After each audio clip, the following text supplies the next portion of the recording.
بسم اللہ الرحمن الرحیم۔ اردن کے دارالحکومت عمان کے مشرق میں ایک قصبہ ہے جس کا نام الرجیب ہے۔ یہاں موجود ایک غار میں 7 ایسی قبریں ہیں جنہیں مسیحی اور مسلم زائرین عقیدت کے ساتھ دیکھنے جاتے ہیں۔ ان قبروں کے بارے میں ان زائرین کا ماننا ہے کہ یہ ان 7 نوجوانوں کی قبریں ہیں جنہوں نے رومی دور میں مذہبی بنیادوں پر کیے جانے والے ظلم و ستم سے بچنے کے لیے یہاں پناہ لی تھی، اور پھر ایک معجزے کے نتیجے میں وہ صدیوں تک یہیں سوتے رہے۔ مسیحی روایات میں ان نوجوانوں کی اسی نسبت سے 7 سلیپرز یا سلیپرز آف اوفیسس کہا گیا، جبکہ مسلمانوں کی مذہبی کتاب قرآن مجید میں انہیں اصحاب الکہف، اصحاب الرقیم اور اللہ کی نشانیوں میں سے ایک قرار دیا گیا ہے۔ انسائکلوپیڈیا بریٹانیکا کی مدیر ملیسا پیٹروز لکھتی ہیں کہ مردوں کے زندہ ہو جانے کی تصدیق کرتا یہ واقعہ مسیحیت اور اسلام میں قرون وسطیٰ کے دور میں مقبول رہا، لیکن یہ واقعہ کیا ہے اور مسلم اور مسیحی روایات میں اس کے بارے میں کیا تفصیلات فراہم کی گئی ہیں؟ واضح رہے کہ عمان کے مشرقی قصبے الرجیب کے علاوہ اصحاب کہف کے غار کو ترکی اور شام سمیت متعدد اور مقامات پر ہونے سے متعلق بھی دعویٰ کیا جاتا ہے۔ گو اصل جگہ کا حتمی تعین نہیں ہو سکا ہے، لیکن عمان کے قریب غار میں مقبرے اور ہوا کی نکاسی کے لیے ایک راستے کی موجودگی اس جگہ کو باقی مقامات کے مقابلے میں زیادہ سند فراہم کرتی ہے۔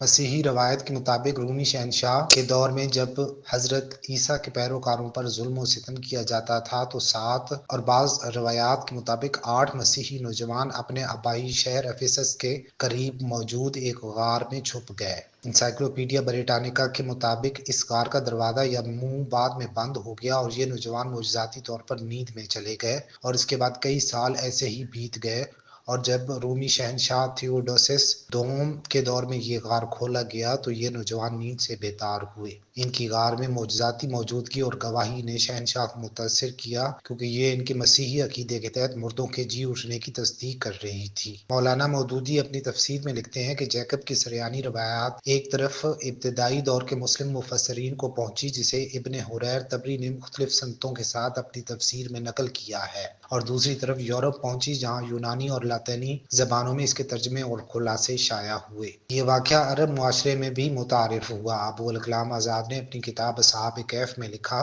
کہ مشرکین عرب کے وسائل معلومات محدود تھے، لیکن نبطیوں کے تجارتی قافلے برابر حجاز میں آتے رہتے تھے، اور خود قریش مکہ کے تجارتی قافلے بھی ہر سال شام جایا کرتے تھے۔ یقیناً نبطیوں میں اس واقعہ کی شہرت ہوگی، اور یہ واقعہ انہی سے ارب و نصف نہ ہوگا۔ یہ نبطی شمال مغربی جزیرہ نما عرب اور جنوبی سرزمین شام میں رہتے تھے، اور 7ویں صدی میں مشرکین نے انہی کے مشورے پر پیغمبر اسلام کا امتحان لینے کے لیے 3 سوالات کیے تھے۔ ان سوالات میں سے ایک سوال یہ بھی تھا کہ اصحاب کہف یا غار والے کون تھے۔ سید ابو الاعلیٰ مودودی کی لکھی تفسیر تفہیم القرآن کے مطابق پیغمبر اسلام سے مشرکین کی جانب سے پوچھے گئے 3 سوالات، جن میں سے دیگر 2 خضر اور ذوالقرنین کی حقیقت سے متعلق تھے، ہی کے جواب میں سورۃ الکہف نازل ہوئی۔ تفہیم القرآن کے مطابق یہ تینوں قصے عیسائیوں اور یہودیوں کی تاریخ سے متعلق تھے۔ حجاز میں ان کا کوئی چرچا نہ تھا۔ قرآن مجید کی 18ویں سورۃ الکہف میں پیغمبر اسلام سے پوچھے جانے والے سوال کا جواب یوں دیا گیا ہے کہ ہم ان کی سرگزشت تمہیں ٹھیک ٹھیک سناتے ہیں۔ وہ چند نوجوان تھے جو اپنے پروردگار پر ایمان لائے، اور ان کی ہدایت میں ہم نے افرونی عطا فرمائی، اور ان کے دل اس وقت مضبوط کر دیے جب وہ توحید لے کر اٹھے اور اعلان کیا کہ ہمارا رب وہی ہے جو آسمانوں اور زمین کا رب ہے، ہم اس کے سوا کسی دوسرے معبود کو ہرگز نہ پکاریں گے، اور اگر ایسا کریں گے تو حق سے نہایت ہٹی ہوئی بات کریں گے۔ مذہبی عالم جاوید احمد غامدی اپنی تفسیر میں لکھتے ہیں کہ یہ لوگ اگر وہی ہیں جو مسیحی تاریخ میں 7 سونے والے کہلائے جاتے ہیں تو یہ شہر افیسس کا قصہ ہے، جو ترکوں کے مغربی ساحل پر واقع زمانہ قدیم کا ایک مشہور شہر تھا۔ غامدی کے مطابق یہ شہر بت پرستی کا ایک بڑا مرکز تھا، اور یہاں چاند و دیوی کی پرستش ہوتی تھی جسے ڈائنا کے نام سے موسوم کیا جاتا تھا۔ قیصر ڈیسیسس کی حکومت تھی، جو 249 سے سن 251 تک سلطنت روما کا فرمان روا رہا ہے۔ مسیح علیہ السلام کے پیروکار اس کے لگ بھگ زمانے میں اپنی دعوت لے کر یہاں پہنچے۔ رومی حکمران خود بھی بت پرست تھا، وہ مذہب توحید کی اشاعت کو برداشت نہیں کر سکا، چنانچہ جو لوگ ایمان لائے وہ بالعموم ظلم و ستم کا نشانہ بن گئے۔ جن نوجوانوں کا یہ قصہ ہے وہ شہر کے اعلیٰ گھرانوں سے تعلق رکھتے تھے، اور غالباً سن 250 میں کسی وقت ایمان لا کر اس دعوت کے مبلغ بنے۔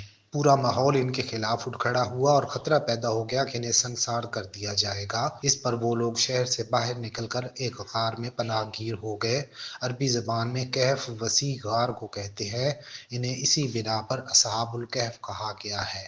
یہی تذکرہ سورۃ الکہف میں یوں کیا گیا ہے، وہ یہی دعوت دیتے رہے یہاں تک کہ لوگ ان کی جان کے درپے ہو گئے، تو بشارت ہوئی جب تم ان سے اور ان کے معبودوں سے جنہیں وہ خدا کے سوا پوجتے ہیں الگ ہو گئے ہو، تو جاؤ فلاں غار میں جا کر پناہ لو۔ اس وقت جب ان نوجوانوں نے غار میں پناہ لی اور پھر اپنے پروردگار سے دعا کی، اے ہمارے رب، ہم کو تو خاص اپنے پاس سے رحمت عطا فرما اور ہمارے اس معاملے میں تو ہمارے لیے رہنمائی کا سامان کر دے، یہ بتاتے ہوئے کہ اس پر کئی برس کے لیے ہم نے اس غار میں ان کے کانوں پر تھپک دیا۔ محفوظ پناہ کے اہتمام کی بات الکہف میں ان آیات میں بیان کی گئی ہے۔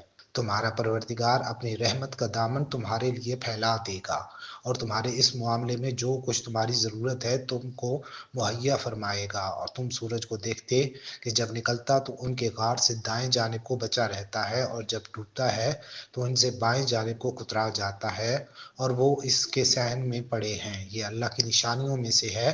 جس کو اللہ ہدایت دے وہی ہدایت پانے والا ہے، اور جس کو اللہ گمراہی میں ڈال دے تو اس کے لیے تم کوئی مددگار راہ بتانے والا نہ پاؤ گے۔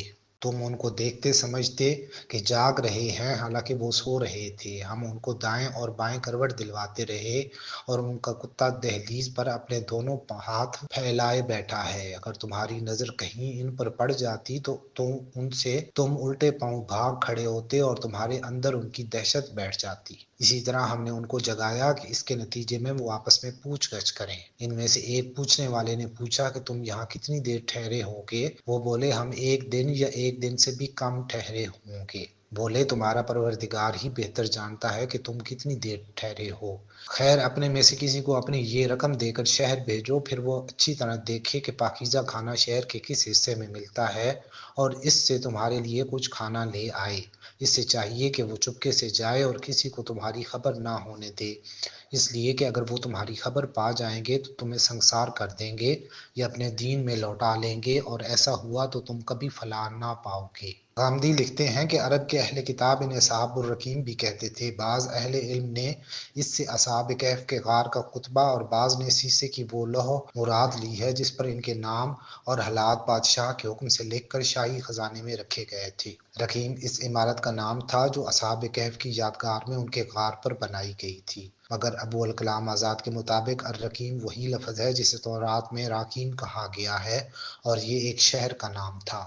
صحیح ذرائع میں ان نوجوانوں کی تعداد پر متضاد آراء موجود ہیں، کہیں 5 تو کہیں 7 اور کہیں 13 بھی بتائی گئی ہے۔ قرآن میں اصحاب کہف کی تعداد کا تعین تو نہیں کیا گیا، بلکہ ان کی تعداد سے متعلق لوگوں کے اختلاف کی طرف اشارہ کیا ہے۔ قرآن مجید کے الفاظ ہیں کہ اب یہ لوگ کہیں گے کہ وہ 3 تھے اور چوتھا ان کا کتا تھا، اور کچھ کہیں گے کہ 5 تھے اور چھٹا ان کا کتا تھا، اور کچھ کہیں گے کہ 7 تھے اور 8واں ان کا کتا تھا۔ کہہ دو، میرا پروردگار بہتر جانتا ہے کہ وہ کتنے تھے، ان کو تھوڑے ہی لوگ جانتے ہیں۔